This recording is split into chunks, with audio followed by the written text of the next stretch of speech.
So the most common question I get after, where are you from? Or what are you? Is, have you been there? The short of it is, yes, we have. And here's our telling of our stories in Vietnam. This is chapter 6, Nguyễn in Vietnam. Welcome to Growing Up Nguyễn, a story of 4 siblings Holding on to our identity while fulfilling our parents' dreams. I'm Hương. I'm Karin Hạnh. I'm Hedda Hiếu. And I'm Ben Hoàng. These are the blessings and challenges of growing up Nguyễn in America. Our first time visiting Vietnam was in 2000 for our cousin's wedding on our dad's side. Mm-hmm.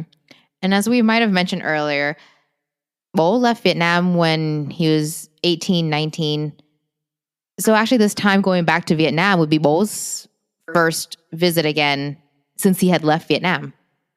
And our dad took our entire families to Vietnam. So when I say entire family, I mean Bo, mẹ, Hương, myself, and Hiếu. Hoàng wasn't born yet. He was being conceived. If we do the math, this time period was just a just sparking romance before the conception. So it just led up to it. Must be them wedding vibes, huh? Oh my God. Okay, well, anyways, we were participating in our cousin's wedding as flower girls. And what we did not expect to find out was that we were one of 20 bridesmaids / flower girls. What? How's that possible? We just had a lot of family that I didn't even know. So, and you want to say this is the first time when I realized we had a big family. Thanks, Hương. Yeah, I this is the first time I found out too. I think probably the most memorable part was meeting, and this was hyped before the trip, meeting our cousins from Seattle. The only part that I didn't feel so great about was that they all knew each other. And so they were getting along with each other in a different way than we were able to get along with them. First of all, they already knew each other's names, and I didn't know their names. And then another thing that was a marked difference I noticed was that me and Hương would speak a lot more Vietnamese to each other, and they would speak a lot more English to each other. Mm-hmm. I think this was kind of the first time that we would meet them and hang out with them in a way.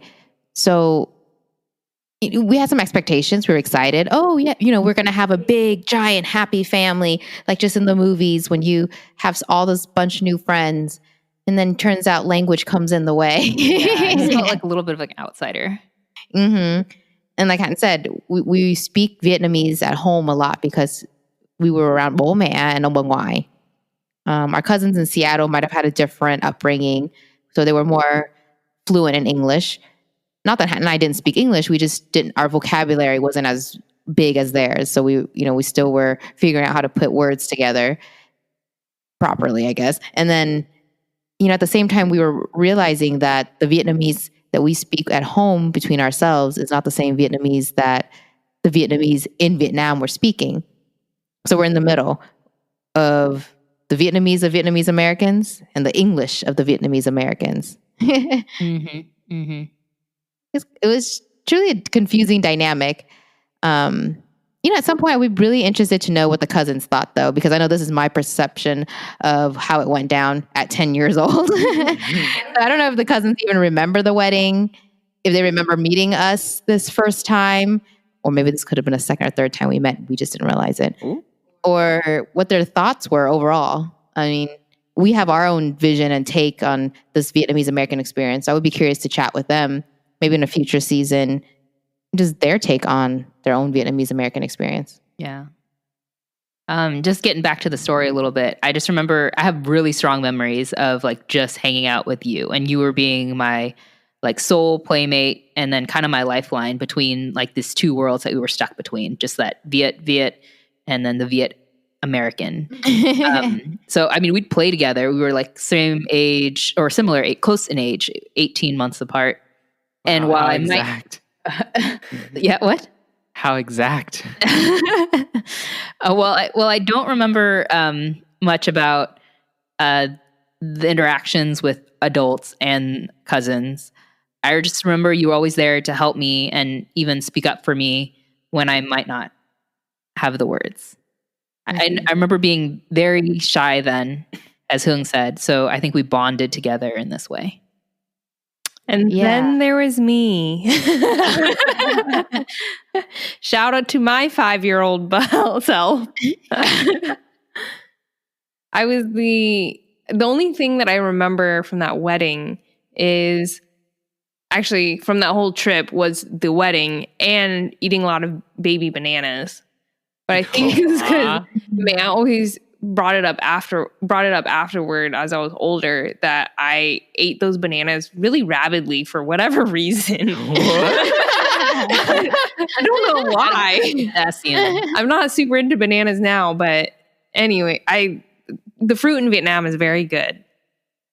I remember as a flower girl though, I thought I was I thought I was going to be with everyone else. I thought I was going to be a flower girl with Hương Hạnh, but we were kind of flower girls / bridesmaids, and I was going to be the one who was actually going down the aisle and throwing flowers.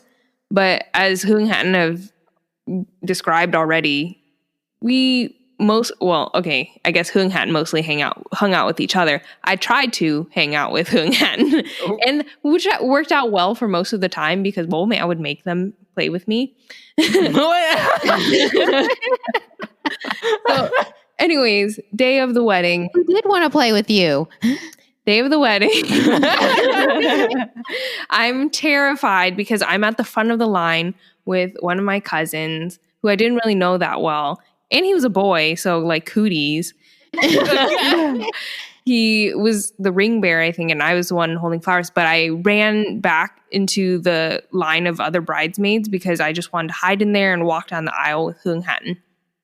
But of course, they found me, dragged me to the front, and we're going to start the procession of the wedding ceremony. So the cameras are rolling, everything's a go, and I'm walking down with my cousin on my right side, and all you see is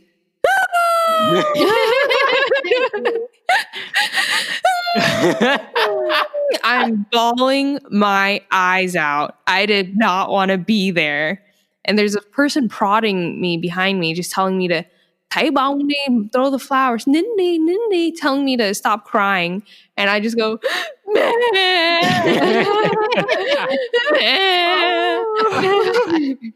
crying for my mom as I'm throwing these flowers to the ground, these petals as if they mean anything to me. Needless to say, I was quite a performance to the beginning of the wedding ceremony. Quite the star. I didn't get to comment on Hatton saying, being the playmate and the lifelines. Like, that's exactly, I think you summarized it perfectly.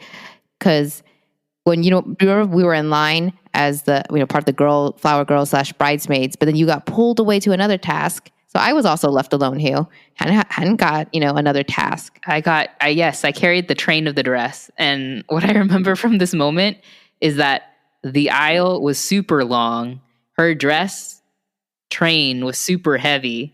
And so just to describe it, I remember walking, my arms glued to my waist, or my bent at the elbow. My elbow was glued to my waist, and I was carrying the dress. And with each step, my hands started migrating closer and closer. So next thing you know, I'm just like clamping down my chin and my fists together. And I'm just like, it's like punching myself in the chin because I was just like, don't drop the dress. I was told to not drop the dress. And it's so heavy. And my forearms were like so dead after that.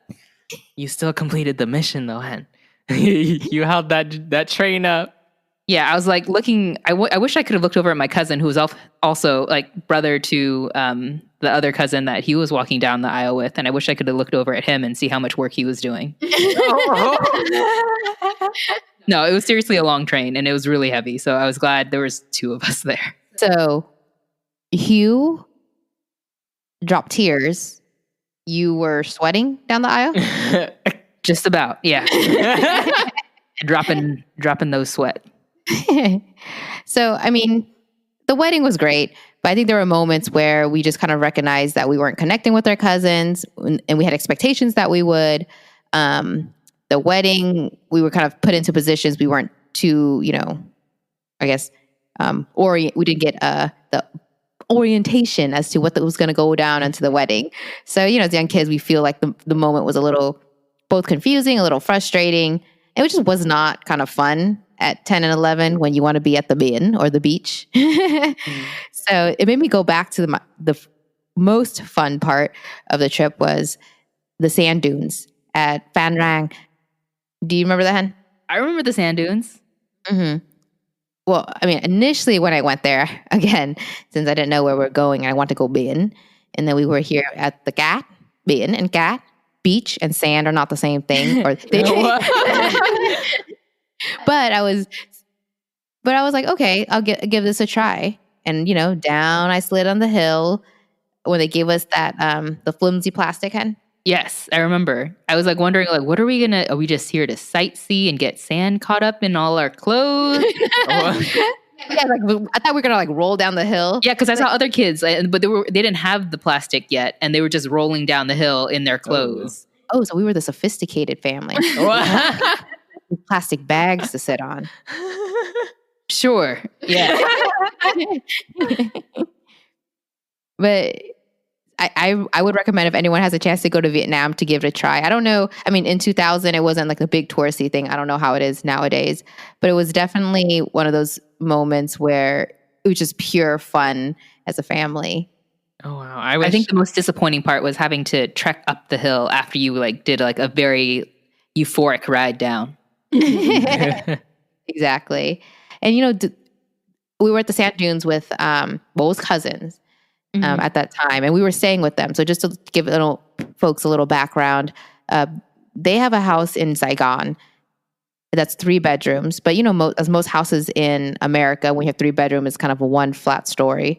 They had 3 bedrooms in a 3-level home because I guess everything was so cramped. The houses were built vertically, and this is something that I talked to Bo a lot about.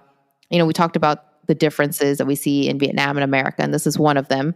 In addition to TV and toilet paper, but I think a lot of the times we did spend with Bo. I feel like there was moments where it's just Bo and us kids, because I think if we go back on it, Bo, like I said, left Vietnam when he was 18 or 19, so there were differences that he had experienced. But he stuck around with us. Did he go get ice cream with us that time? No, I don't think he did, but... Oh, okay. I'm thinking about, that time with the ferrying on the bike. Oh, yes, I remember that story. Okay, so I'm going to go. So Mother had shared with the family that us kids really loved ice cream. And on this particular day, we were out to get ice cream, but it was pouring. It was pouring that cats and dogs saying, or if you're familiar with it, it's just like summer monsoonal season months in Vietnam. So we needed to cross the street on the opposite side to go to the ice cream shop, but the water was overflowing in the streets. You couldn't walk across it. It was probably up to my mid-thigh, my childhood mid-thigh, granted. But all I remember was this eldest daughter ferrying each of us kids across by bike to the shop until all of us had crossed the street. So she would pick one kid up, bike across to the shop, drop him off, and then bike back. Do this 3 times. And I remember being so excited. I would finally eat ice cream, one of my favorite food groups. And let me just give you some context first, because since my favorite flavor at home with the flavor that my dad always bought was Dreyer's Neapolitan. And so when she asked me what flavor I wanted, I said Neapolitan. And I guess she, not knowing what that was, she had asked Kuong to translate for me or translate for her. And I remember Kuong mentioning the chocolate, vanilla, and the strawberry. And so she got the chocolate and the green tea. Well, one of 3.